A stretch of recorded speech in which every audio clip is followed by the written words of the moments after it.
Today, what I want to talk about is something that probably hasn't been mentioned in sports for the last 20 years, and that's Jerry Jones, the GM, actually deserving some recognition. And I'm going to tell you why.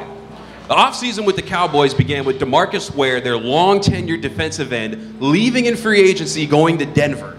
Sean Lee, then, their linebacker, best player left on a defense that was statistically the worst in the history of the NFL, tearing his ACL before the season even starts. Top it all off by Orlando Scandrick, starting safety, getting caught for popping Molly. This sounds really great for Jerry Jones. But then the draft comes. He decides to make an investment in the team rather than make a headline for the Cowboys in drafting Zach Martin, tackle out of Notre Dame. But the season kicks off. First game against the Niners, and it just looks bad. It looks worse than any meme you could find on social media. They're fumbling the ball over the place, they're turning it over, and the Niners are scoring relentlessly. But what does the Dallas Cowboys do from there? As we all know, Jerry Jones has his hand in whatever goes on. They run the ball. In an era where so many teams are turning to the pass, he decides he's going to have a bell cow running back in DeMarco Murray do the work for him. And then what does that do?